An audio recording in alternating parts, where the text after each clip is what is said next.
Hello everyone, I'm Ben Johnson and this is the Perpetual Chess Podcast.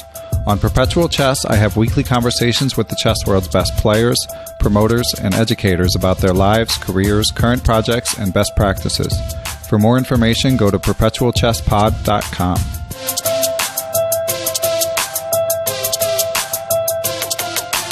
So I'm here with Grandmaster Jon Ludvig Hammer, Norway's second highest rated player in the country, world elite, who has been in the top 100, has had an ELO over 2,700. So, Jon, I really appreciate your coming on here. Thanks for doing this. I'm happy to be here. I've been looking to get someone from Norway on because it's such a chess hotbed right now. We all know one of the primary reasons why is your compatriot Magnus Carlsen. But I obviously want to hear about your chess career because you've had some amazing accomplishments and you're still a young man. But I also would like to hear about just what it's like in your day-to-day life these days. So what's a typical day like for you?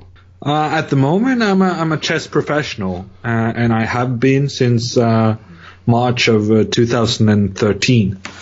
So I think just having that opportunity to do chess full time, even when living in what is a reasonably expensive country like Norway, it's unreal, really. My routine is not really. It's very varied. It's not like I have something I do every day. Every day is different. And that's how it's got to be when you're a freelancer and a chess player. You take what assignments or whatever job you can get, and then there's also chess. So what changed in 2013? What were you doing prior to that? I was going to school, studying journalism. And I got an invite to the inaugural Norway chess. And I said, well, this is a fantastic opportunity. And I dropped out of school to make sure that I could prepare as well as I could for that event. And I scored 1.5 points out of 9. It was pretty horrendous. Naturally, you get some doubts whether you can do chess full time. But just a couple of weeks after that, I got approached by Magnus Carlsen, who asked whether I wanted to be a second for his first World Championship match. And after that match, it was broadcasted live on television here in Norway, and it was a huge success.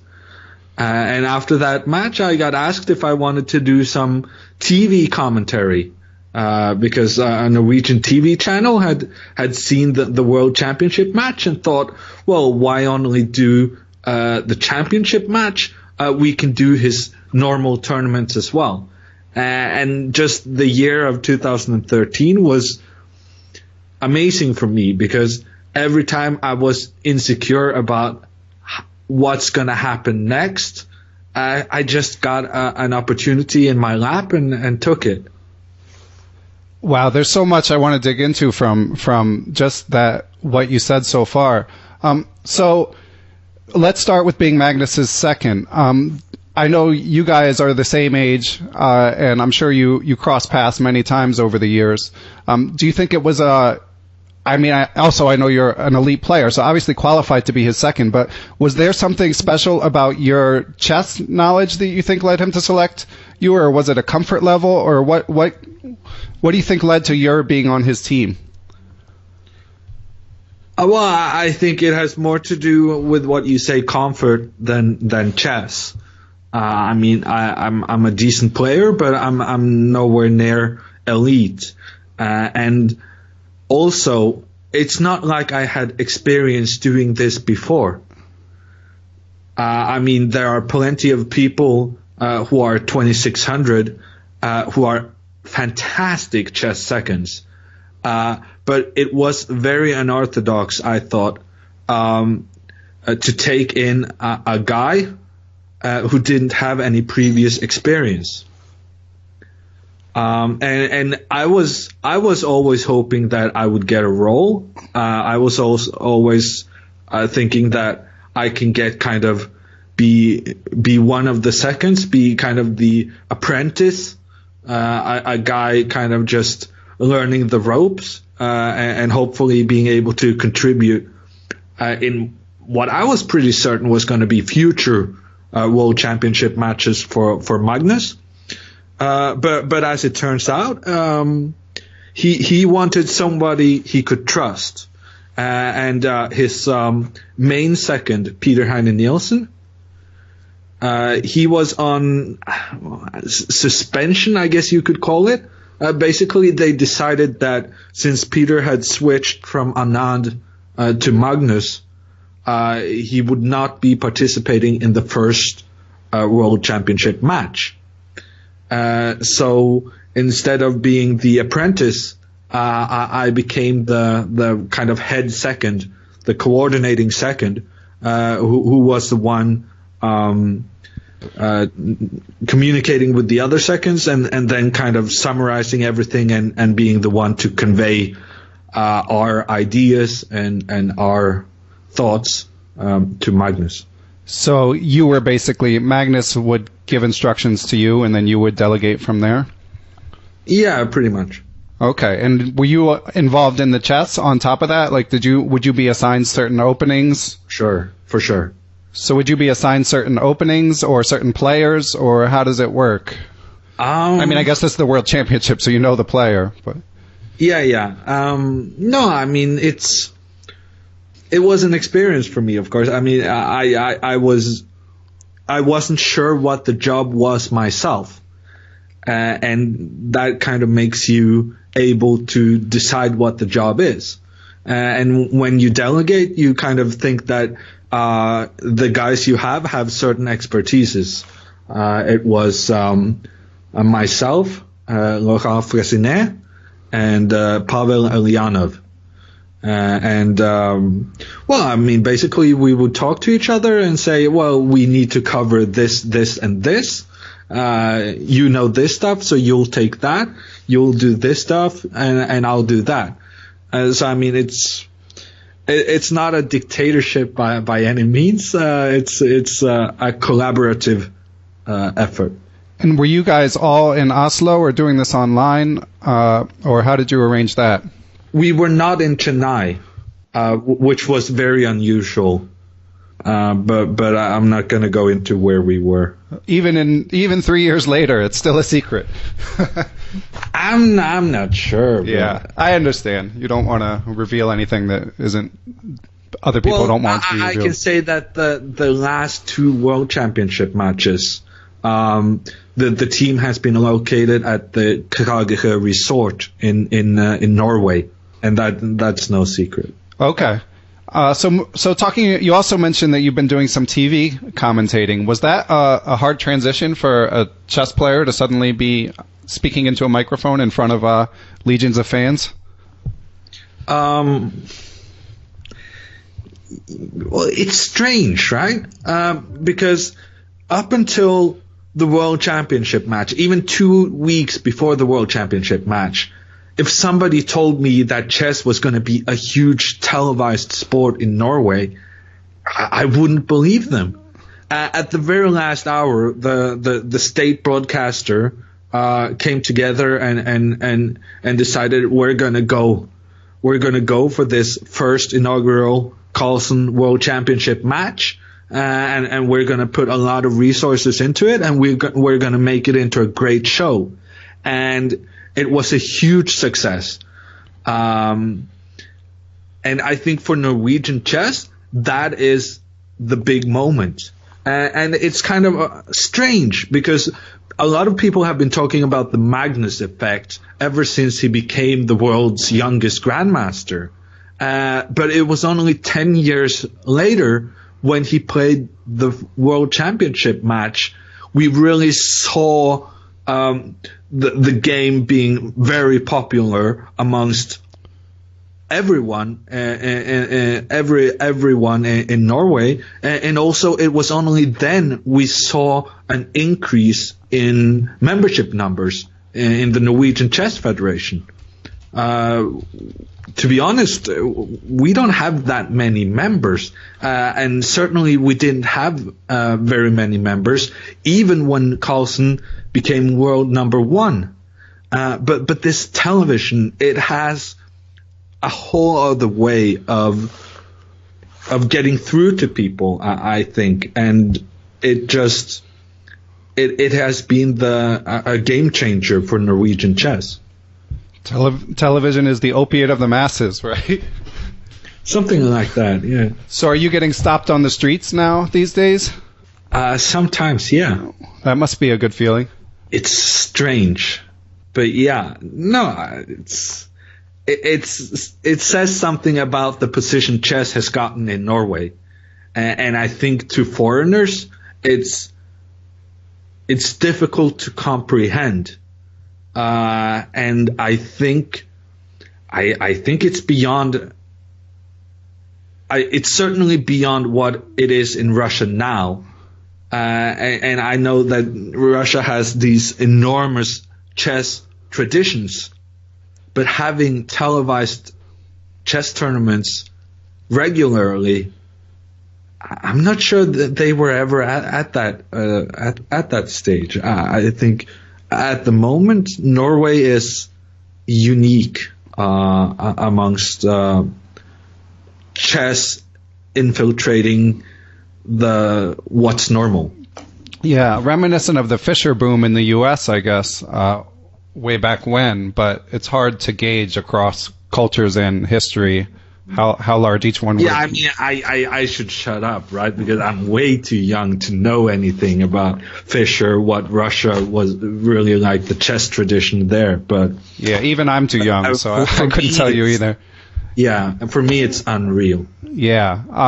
But it's fantastic. Think the timing of being a very good chess player at this moment, it feels very lucky. Well, it's good that you appreciate that, but this is a podcast for chess fans, and I think the audience certainly feels that if you've been in the top 100 in the world and you're number 2 in the country, you should be able to make a good living in chess. So one of the reasons we wanted to have you on is just to get a sense for what it's like and get a sense for what's replicable and what's not about it. But unfortunately, there's only one Magnus, right? Yeah, but one is enough, at least for the boom in Norway. So just to get a little more sense for your fame, how often do you get recognized? I feel like sporadically. So once a week or something, once a month? Yeah, something like that. Okay. And so you're doing your chess announcing, you're competing. How do you decide when to do which? Well, I mean, you jump on the opportunities you have. And in order to do chess professionally, you have to be a bit cynical about choosing the events which maximize your profit. I mean, you can say that a guy in the world top 100 should be able to live off chess, but that's not really how it works. Even for a guy in the top 40, top 30, I think it can be difficult living from chess, kind of depending on where you live. I mean, if you live in Moscow, it's one of the most expensive cities in the world, right? Norway is infamous, but also other big cities like London and Paris. It's not going to be automatic that you can make a good living and still kind of live in the, let's say, fancy places. Yeah, I don't know what the living is like in Russia with top 100 players. I mean, I do get the sense that there's, at least historically, has been more state sponsorship. So you said that I assume that Russian chess players are getting on pretty well, but I do also know that whilst Russia might not be the richest country, certainly. There are places in especially kind of Moscow, maybe, that there's it goes very quickly from being cheap to expensive. Yeah, that makes sense. So when you're not doing announcing, are you training frequently these days? No. Well, I'll be honest. My training is motivationally based. So I train when I have motivation, when I have spare time. Right now, I haven't had any of either. So training hasn't been fantastic. But I'm trying to find some very good tournaments to set myself good goals for the year, and then it's easier to be motivated for working when you have something you're working towards. And a player of your level, when you do sit down to train, is it primarily opening and engine based, or are you still working on other aspects of the game as well? Yeah, no, it's mostly openings and using the engine, which is really, it's about efficiency, I guess. It's just so much easier to sit with the computer than actually do hands-on work, sitting down with the board and thinking for yourself. But I certainly see that there are other things you train by doing it the let's say proper way, and I try to do that. It's just that it's so much easier to sit down with the computer and do stuff. Yeah, my recent guest, Simon Williams, we were talking about the same thing. I think that's something all chess players can relate to, and I think that you're probably just old enough where you probably had to read a few chess books in your ascent. For sure. But now I think you can, these crazy talented young kids don't even necessarily need to read that many books. Yeah, and I get on their backs about it because I'm telling them you need to read more. I mean, you cannot just sit there watching this DVD in the background because you're not focusing properly. You're just dozing off with it in the background. And I read a lot of books and I kept that kind of. When you have a habit, you keep to that, right? So in my life, I have watched one chess DVD, and that's it. Which one? It was Anand, My Best Games. Oh, wow. I haven't seen it. How was it? I thought it was pretty good, but to be honest, I didn't. Yeah, somehow books works better for me, but I guess it's the force of habit. And I saw, we'll get to this in a minute. I watched a little bit of your chess.com streaming video, and you mentioned that Seven Deadly Chess Sins is your favorite chess book. Yeah? Yeah, it's one of my favorites as well. So I was curious which chess sin you've struggled with the most that Jonathan Rosen mentions. There's thinking, blinking, wanting, materialism, egoism, perfectionism, and looseness. Well, I think it's blinking. I don't know. So I very much relate to what he writes about trends, that there can be trends in a chess game, and even if you are better, if the trend is going against you, kind of going from being much better to just slightly better, it's very easy to lose control over the game and sort of get stuck in the trend rather than the objective value of the position right now, because it's human nature. It's difficult to shake off the feeling that if you had chosen with hindsight this move instead of that move, you would have been winning instantly, or and that annoys you, and it kind of sticks with you, and it's tough to shake off. Every chess player knows you're supposed to think about the position in front of you, but there's no chess player in the world who hasn't once or twice, or in my case, 100 times, started thinking about calculating other lines that could have occurred now that you realize your choice wasn't the best one. Do you have any standout, memorable games where that happened to you? Like traumatic, you might say? No, not that I recall. No. Not any so traumatic. I'm able to mention it when being interviewed. Okay. Yeah. Don't want to give your potential opponents any ammunition either. So. No, I mean there are plenty of frustrating games. The one who comes to mind first is my game from Norway Chess 2015, when I got a second chance even after my 1.5 point initial start. And I was white against Topalov, and I played a very good opening. I got a fantastic position, and then I sacrificed a piece, thinking I could create a very dangerous attack. And in a way, it's uncharacteristic of my style, but I really felt like I was playing on the big stage, and I wanted to play aggressive chess, and I wanted to show people that I had something to contribute at this level.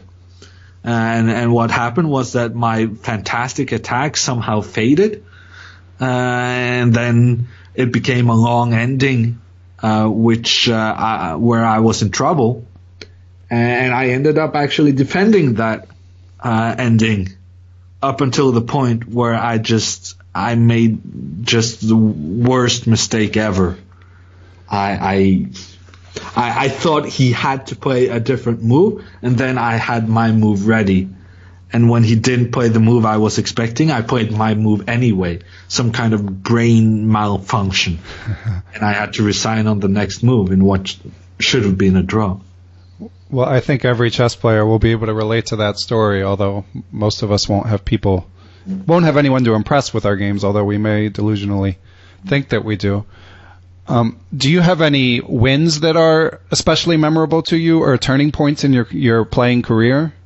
Well, I beat Magnus when he was world champion. Yes. I think such a question. if you don't answer that, you should just quit chess, right? Right. I wasn't sure about bringing it up because I feel like you probably every time you're interviewed you're asked to talk about it. But on the other hand, obviously that's an incredible accomplishment to tell your grandkids about someday. I agree that Magnus wasn't at his best, and to be honest, I don't think I was at my best.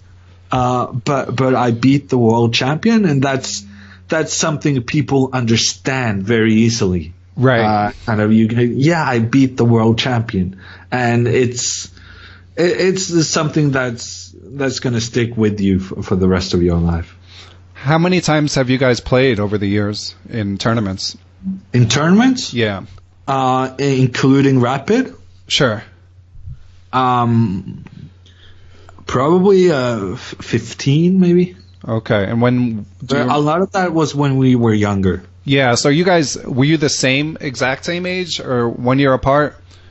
Same age. Wow. So you must have had an interesting upbringing in the fact that you are an extraordinary talent in chess, but Magnus has turned out even better. So was there a moment that you realized that this guy might be world champion? Or was it just obvious from the beginning? No, actually, I was one of those people who thought, well, surely this cannot last. Huh. He was going up to 2,700. We went to the same high school. Simen Agdestein has a chess program at a Norwegian top athletes high school. And we both attended that program. And even when he was there, he was like very young, 16, 17, 18, 2750. And even then I wasn't sure he's a fantastic chess player. But surely, he's up against Kramnik, and he's up against Anand, and he's up against all of these legends. Surely they will knock some sense into him. No, they did not. He was just a different level the whole way. part of that, I think, might be due to his unique style. I remember someone, I can't remember, so I don't want to misspeak about where I read this, but some grandmaster saying they reviewed a game with him, and it's not his calculation that separates him from the other players. Was that your experience as well? Well, I mean, it's certainly true. He has a feeling for the game that is just stunning. I cannot pinpoint the exact moment I realized that, but I think he's the greatest chess player ever. So, getting back to the Norwegian College of Elite Sport where you studied, I saw your tweet where you mentioned that the entire Norway Olympiad team has trained there. So, I was curious, what are they putting in the water there? What is Simon Agdestein doing to produce such an amazing, steady stream of chess players? I think it's community. It's a lot of talented youngsters who wants to become better, and they're pushing each other. It's a culture for training chess, for competing with your friends, but also having friends, having sort of your closest friends at the school who has an interest in the same thing as you, and I think just that community he has created is a big part of the success. You cannot become a good player without working hard. And what happens when you have a good community is that everyone pushes themselves, partially because they want to be better than their friends, and partially because they learn from their friends and from Simon, of course. I mean, Simon is one of the most creative chess players there is, and I think it's just, I think community is a big part of the answer. You don't necessarily have to have some fantastic coach that is very disciplined and kind of demands a lot of their students. This is based on their own motivation for getting better. That makes sense. So getting back to, you mentioned you studied journalism. What led you to choose to study journalism? In my naivete, I thought journalism was broken. I don't know if that's I wouldn't call that naive. Yeah, no, but I mean, I thought I could fix it. Oh, okay. That was the naive part. Right. I started studying journalism and thought, if you at some point down the line you get into a position of power, you can tell people that, this is not the way to do things. I ended up doing a lot of, basically, I during the World Championship match, I was working for a Norwegian media company, VG, and basically they are very tabloid, and they don't hide it. They don't pretend to be something they're not. And we were doing some shows from New York, and we were discussing amongst each other, and people were asking, oh yeah, well, you studied journalism, Jon Ludvig. And I responded, yeah, I studied journalism, but I ended up here with you. So yeah, I'm done trying to change the world. It turns out that's really hard work. Yeah, well, you can change a few people's lives through chess. So when you do your announcing, I imagine you have to cater the announcement to a fairly, I don't know, beginner to intermediate level of chess. Is that how you approach it? That is certainly the goal. Doing it any differently would be a huge mistake. The fact is that most people are chess beginners, and those are the people we want to watch the show. and then we need to cater to them. And what has been the most amazing about chess in Norway is that the amount of positive feedback we get from people who don't really know any chess at all. They just think it's a great show and entertaining, and they feel like they understand what's going on. And that is the best compliment we can get. That's great. So how is it presented? Is there here in the States, and when they show sports or chess, there's basically a play-by-play person and a color commentator. The color commentator would most likely be someone like you, a true expert of the game. Is that how it's presented in Norway? Mostly what has been is that there are two experts and one host. So with your terms, it would be two of the two guys who knows really what's going on. The color commentators. And then, and one guy who kind of fills the void. And I think it has worked very well. So is it a challenge for you to explain things at the beginner level? Yeah, I think it's difficult, but I think a lot of people have said that the words that kind of, in order to do a television commentary, maybe you should not be that strong a player in order to kind of be more familiar with the audience you're trying to present to. And that, I think, is just completely wrong. Because what you need is somebody who is able to convey the chess the way so that people can understand. That's going to be crucial. But I don't think that depends on their chess level. Actually, I think the stronger a chess player, the better, because there are intricacies in chess that a 2650 player can spot and explain to the public, which maybe a 22 or 2400 player would not be able to. So being able to relay and being able to explain to your audience, that's going to be crucial. But the stronger the player having those abilities, the better.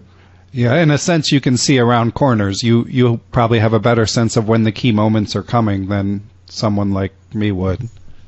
Yeah, I think so, and also kind of understanding what goes on in the player's mind, because what goes on in a player's mind isn't always what the computers say. And of course, I'm very dependent on the computer myself. I'm trying to commentate while kind of keeping chatter on the whole time. I don't have time to concentrate really on the game and analyzing and calculating possible lines. I'm dependent on the computer, but I have the advantage of a pretty good instinct. So I can guess what's going on in a player's mind better than most people. That's interesting, because I know that some commentators keep the engine off. So you have it on when you do your broadcasting? For sure. I think most people do, but some people are reluctant to admit it. Oh, wow. Because I know that I think Jan and Peter Svidler don't use the engine, because I've seen them. I've seen moments where they want to check it. But have you tried announcing without an engine? Yeah, for sure. I mean, most of the stuff I do is without, but I'm always gonna check it periodically in order kind of just to.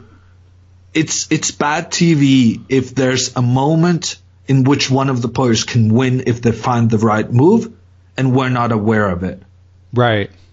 I mean, you can build so much drama out of that moment, that you need to know that moment exists. That's a really good point. So you mentioned that you've been too busy to study lately. I know you've got the Pro Chess League going on right now. What else is keeping you busy? Accounting. It's a new year. Stuff for 2016 needs to be filled out. That's funny. Starting tomorrow, I'm doing text commentary for the Tata Steel tournament. Oh, that should be fun. Yeah. So, no, there's different things going on. By text commentary, you mean writing about it? Yeah. Okay.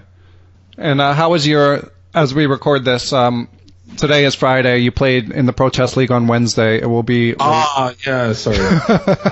Yeah, it will be released. So how was your experience in the first round of the Pro Chess League? I think it's an innovative concept. I know some of the guys at chess.com very well for many, many years, and I wanted to be a part of it. And the chess community in Oslo is fantastic, much thanks to Siemens Chess School. So we got a team together. We had a very bad first week, but we're gonna come back stronger. Nice. Did you guys play in the same room, or did you just play from home?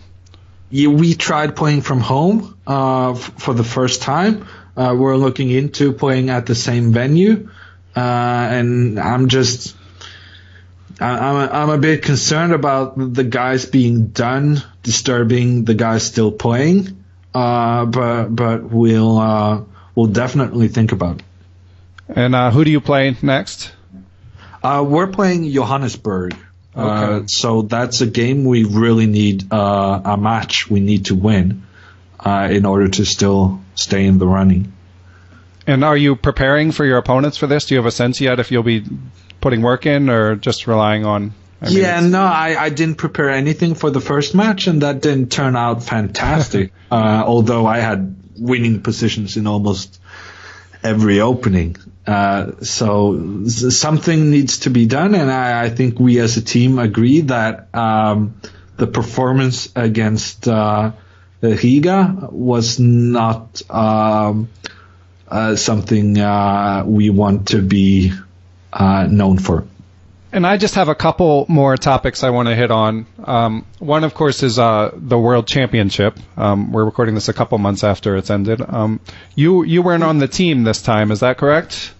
Yeah, that is correct. I was a part of VG, a Norwegian Papers broadcast, TV broadcast actually, of the event.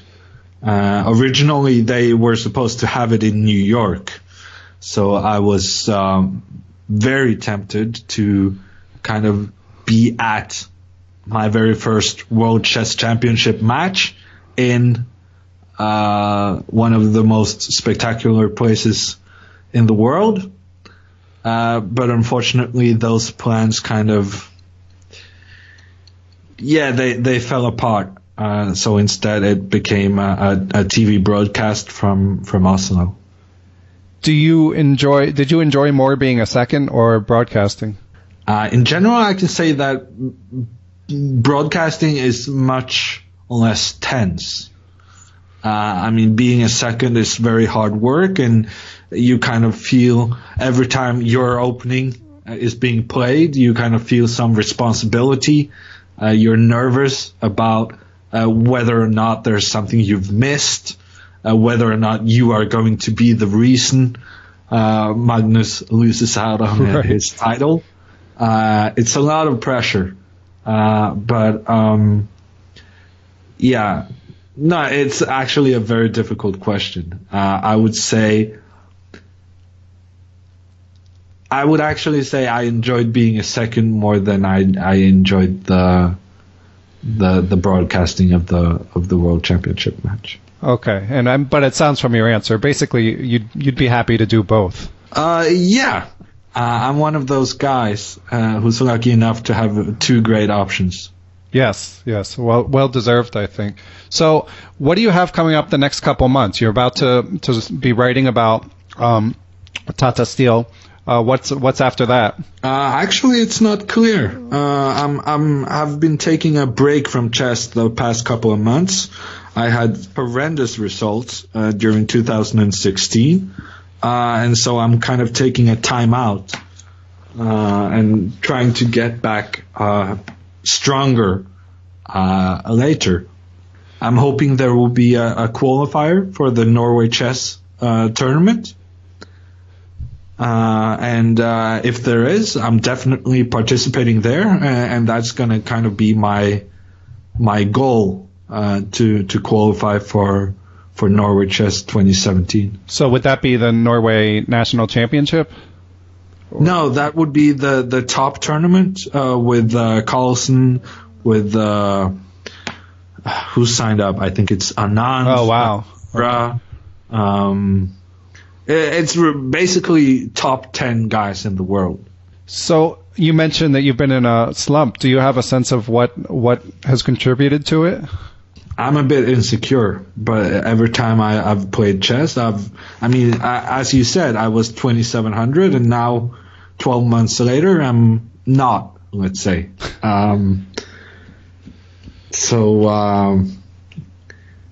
No, I mean, when things are not going your way, that's always very hard. And changing that trend is tough, because it's a vicious circle. It's not only that you lose rating and you lose kind of confidence. It's also that when you lose confidence, you don't play as well the next time round. And it kind of reinforces itself. I think I have been poor in my sleeping habits during tournaments.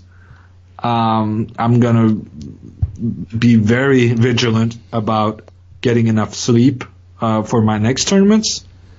But for that to account for the 75 lost rating points, I think probably not. So there's something that's gone wrong, and I don't really know what. And does it impact your daily mood? Like, if you don't have a tournament, are you thinking about it constantly, or are you able to put it aside and just live your life? Well, it affects my mood when at tournaments, and it affects my kind of motivation for more tournaments. In general, when you're losing, it reinforces kind of bad confidence and so on, and you lose more. But on the other hand, if you're winning, you just get more confident, and you kind of. I'm a streaky player, so I just need to turn the streak. So this isn't unusual for you in your chess career to have good streaks and bad streaks? No, I think that has occurred quite a bit. It's not a great habit, but on the other hand, it means that the successes are very great and the failures ditto. And if you are the kind of person who can remember the highlights, it's nice, like we spoke about, right? Right. Beating the world champion, that's a nice highlight. Yeah, and you're certainly not alone at the top level. People like Ivanchuk and Topalov come to mind as players who have their ups and downs, but when it's all said and done, they're amazing players. Yeah, I'm not gonna compare myself to those two. That would be a bit too much, I think. Well, you can be a similarly streaky player, even if you're like, tiny notch below them. But obviously, you're, an incredible player in your own right. So. Last but not least, I wanted to get into pop culture a little bit. I saw on your chess.com streamer, you said that you refused to reveal what kind of music you listen to. You said it was too embarrassing. So I'm not a real journalist, but nonetheless, I felt it my journalistic duty to ask you about that. Yeah, no, but actually, since then, I've gotten some good feedback from a guy who's a freelancer who also does some songwriting, and he thought that the one we were choosing the tracks. And he thought my track choice was very interesting. Oh, nice. So now I'm going to be brave and tell you that one of my favorites at the moment is Marina and the Diamonds, and the song Savages is very good. Okay, I'm going to check that out. I'm not familiar with it, but I'll make a note. What else do you do to relax? I watch a lot of TV shows, which I believe I have in common with a lot of professional chess players, basically just treading time. You'd think that if we were a bit more disciplined, the things we could do would be just amazing. Well, the brain needs to recuperate as well. Any recommended TV shows before we go? Especially Norwegian. I think it would be nice to hear a recommendation of your favorite Norwegian TV show. I don't watch too many Norwegian TV shows, but I hear that we're doing huge success internationally right now with the Scum, Shame TV show, which is very... It's the setup, the format is pretty unusual, and I hear it's spreading around the globe. It's a kind of teenage drama, which seems to a lot of people recognize themselves in it, even if their teenage years are behind them. So it sounds reminiscent of Freaks and Geeks or something like that, but. Yeah, those always resonate, Friday Night Lights, shows like that. Okay, well, I don't have any more questions. Yoon, I really appreciate your time. I think people are going to really enjoy this. You've really given some insight into things, a look behind the curtain at things that very few chess players get to actually live. So thanks very much. If people want to reach you, what's the best way to do it? Email, really? Okay, and I know you're on Twitter as well, so people can look up. Well, I mean, yeah, Twitter, Facebook page. You can write a message to my Facebook page. Okay. Well, thanks very much, and good luck with your writing and then your playing later in the year. Yeah, thanks. Thanks for listening to Perpetual Chess. To hear more episodes, give feedback, or suggest guests, go to perpetualchesspod.com. If you like the show, please help me out by telling your friends and giving me a high rating on iTunes. I'll be back next week with another episode of the Perpetual Chess Podcast.